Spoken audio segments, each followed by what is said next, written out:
来吧，新玩具52 Toys 的猛兽侠又出了一款新的神兽，上边的这个玩具照着实物画出来的二次元效果，这里边设计师平岛优贵，也是上一次在玩到他设计的麒麟之后惊为天人，这一回又一款神兽来了，我们看看做的怎么样吧。纸品方面，说明书正反的变形指示都有，宣传册子一大兜，收藏卡片这回变成了像是之前卡片盲袋的那种样式啊，我们打开看一看，哇！这么多，确实是卡片盲袋，不过这个卡的质感还是非常不错的啊。看，镭射闪光，都是之前出过的角色。哦，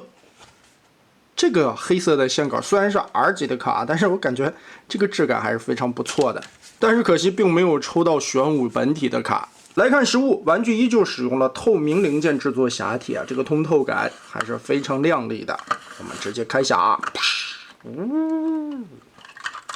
这一次的玄武又是这种菱形的变形设计，因为身上有很多的曲面，所以看起来表面的每一个面似乎有一点乱，但你要从这个角度看，像不像一只玄武老龟，双手握在这里，摆出一个沉思的状态，很智者，嘴巴这里还可以张开，就像这个样子，双手交叉放在桌上，做一个沉思的状态，一副老谋深算的智者表情。那我们也是开始这一款玄武非常好玩的一个变形过程。首先翻到下面来，注意两个手掌在中间合着的时候结合成了一个扣子，我们从这里把它拔开，拉松，然后往下旋转，打出来。接着这里边也有扣子结合的地方，拆松。侧面这里两片红色的零件，通过这双关节抠松。哎，我们这个时候就可以把前后两半个分离出来。先来做脑袋吧，这一半节往下旋转，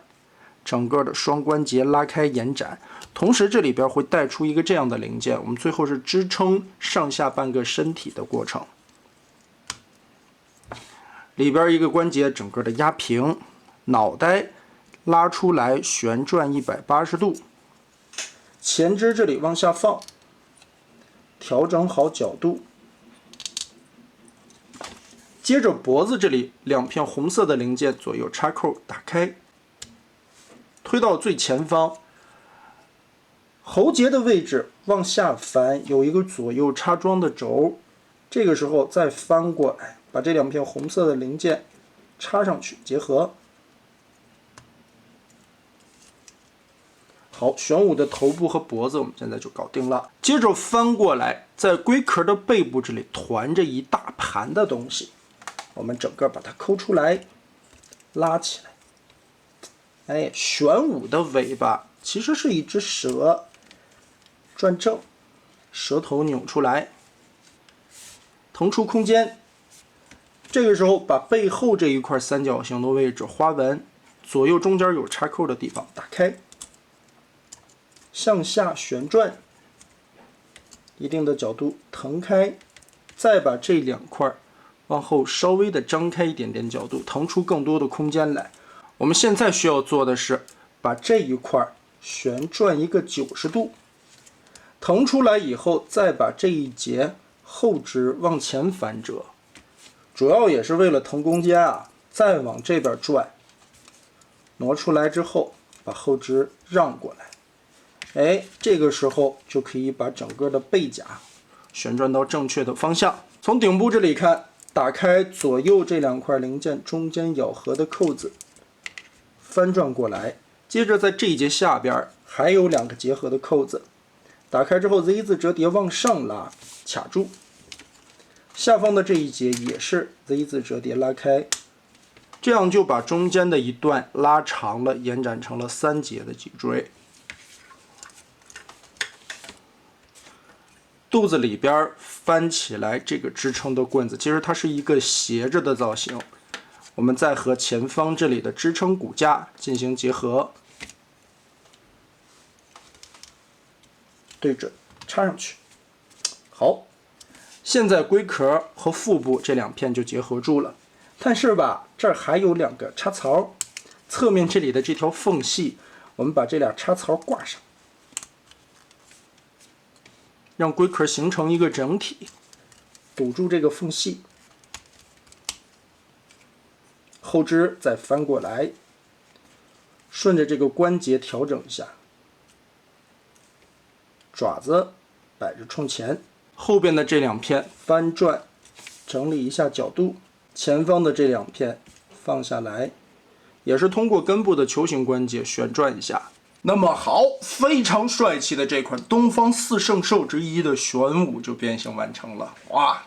这个造型来说其实也是相当的霸气。你可以想象，把一个方方块块的小盒延展出来以后，背后这一块的龟壳曲线弧度做的这么漂亮，而且肚子整个延展开之后，盘在手里边啊，还真有一种乌龟的质感。头部这里的刻画非常的漂亮，老龟的曲线、眼神，包括嘴巴这里的线条，以及腮边这里算胡子吧，嘴巴张开的幅度很大。头部因为是球形关节，左右旋转、来回扭动有一定的范围。脖子根部这里还可以上下的活动。前肢变形的关系啊，根部这里的转轴也非常多，而且有2段，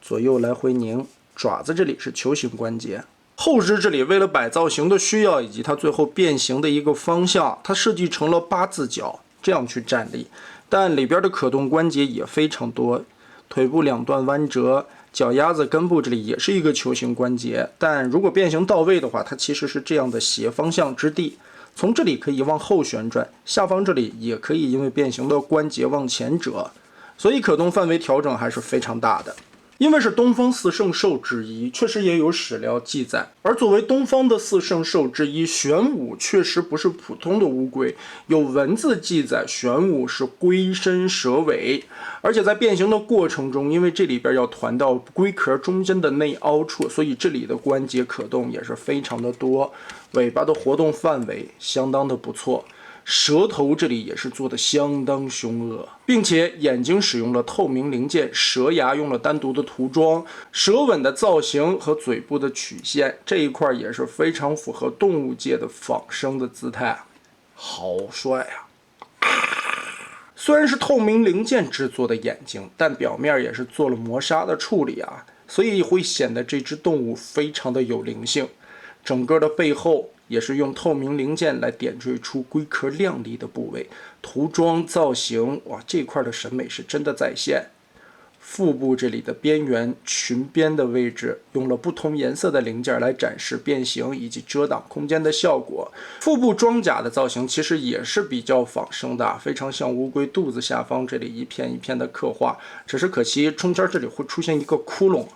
也是因为中间有一个支撑的棍子，要上下2块结合的时候掏出来一个眼儿。那么总结来看，这一款玄武也算是拿捏到了神话当中所描绘出来玄武的那些特色的风格，整体的变形逻辑也和之前的一些产品完全不同的一种感受，身上运用了更多曲线来表达东方温婉式的那种审美概念。而机械与动物仿生的融合，也是在猛兽侠这个系列里边经久不衰的一个主题明确。平岛优贵不愧是猛兽侠系列的设计大师，他每一次对于这种神话中动物的拿捏，做的都是非常的惟妙惟肖的。之前我们玩过了麒麟、白虎，而这一次的玄武，带给人的又是另外的一种震撼。确实，每一次玩到东方神话这些元素题材的玩具的时候，莫名的都会有一些独特的偏好，可能这就是我们文化信仰的独特加成魅力吧。所以这款玄武也是爱不释手，非常推荐的一款产品。那么得嘞，